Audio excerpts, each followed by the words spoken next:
If a child doesn't feel okay, it's not okay. Most of the parents think that screen time is an easy way to escape from childhood tantrums. Screen time is going to cause more harm to the child. Please remember, every child learns differently. Make sure you understand the well-being and mental status of your child. Hi everyone, welcome to Little Big Steps. Today we have with us Dr. Srinivasa Murthy, who is a lead pediatrician and consultant neonatology at Aster Hospital. Along with him we have Dr. Sujatha Thyagarajan, who heads our pediatric emergency and pediatric intensive care unit. They both deal with the kids day in and day out. They are the ones who deal with the emotions day in and day out. We will keep it really quick and simple this time, and let's directly dive into the conversation. Hi Dr. Sujatha, my first question is for you. What parents should actually focus on? In India, there is a trend that, parents usually focus more on marks of the children when they are in school days. So instead of marks, what actually they should focus on? That's a good question, Aishi.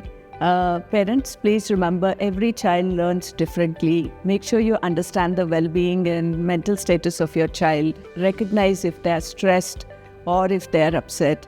Make sure they are able to express how they have to learn and be perceptive about each of these. So I would say, yes, grades are important, but at the same time, it's important to understand your child, how best they learn, and what will help them to perform to their best. So if they are learning properly, grades will be a byproduct.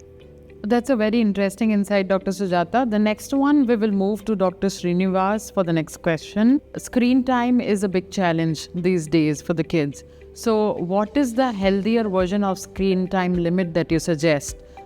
We do understand that, the screen time usually helps with, handling babies' tantrum or, keeping them engaged at home. But is it really safe to have a longer screen time for kids? What do you suggest? What we generally see in our practice is that most of the parents think that screen time is an easy way to escape from childhood tantrums, feeding the baby easily, but that is not the case. Screen time is going to cause more harm to the child, especially if the baby is exposed to excessive screen time in less than 6 years child. Then automatically they are going to be more prone for insomnia, that is sleeplessness. They can have problems with attention deficits. They can have problems with social interactions. And in addition to that, the babies can develop some developmental problems in future. So what we would suggest is to decrease the screen time to less than, absolutely no screen time for children less than 2 years. From 2 to 6 years, we suggest a screen time somewhere around 1 hour. And for more than 6-year-old child, we have to have a supervised screen time wherein we have to limit the screen time. At the same time, we have to monitor what contents the baby is seeing actually. So especially as more than 6 years time, we have to focus more on high educative content. That's very wonderful insight again, doctor, because many of the parents out there do not know how to limit the screen time and what is the healthier version of allowing their children for a healthier screen time. So the next question I have for Dr. Sujatha is about school readiness, doctor. So as soon as the child enters the school, parents are more concerned about ABCs and number. But what actually the school readiness or school preparedness mean to you? That's an excellent question, Aishi. So basically, readiness is both physical readiness. So does your child know how to seek for help?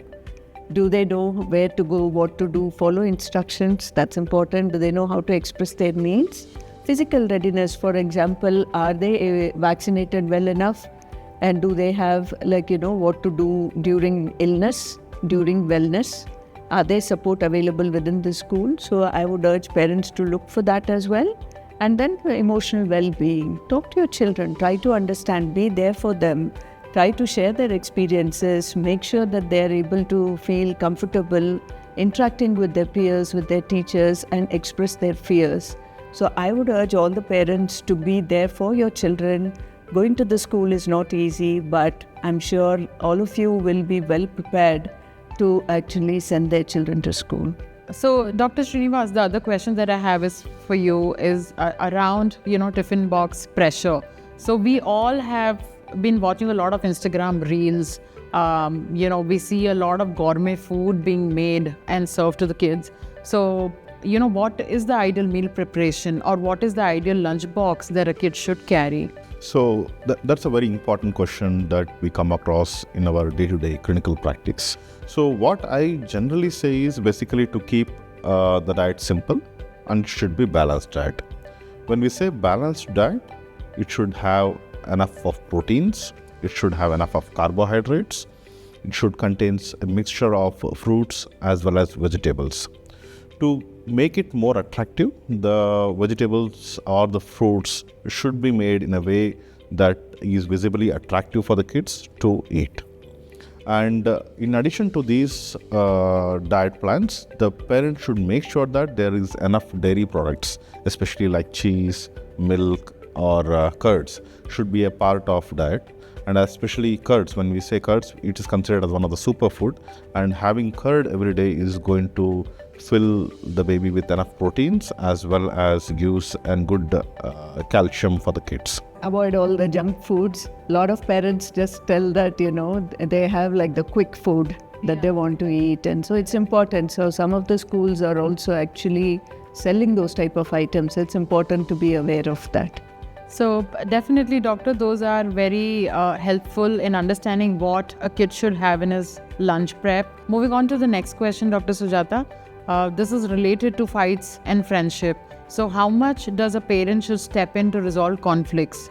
Conflicts are part of life. Resolving is also easy, and it should be the part of the way we approach the problem.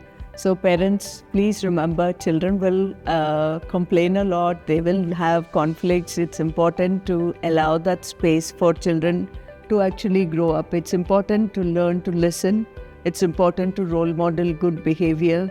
It's important to understand what is the root cause of this problem. Okay, so allow the children to express themselves and seek out what solutions they have in their mind so that this happens. Sometimes it is possible that children may complain a lot more for attention seeking, and that is also important to recognize. So I would suggest parents role model good behavior, listen to your children, allow them to express and find out, seek the solutions from the children.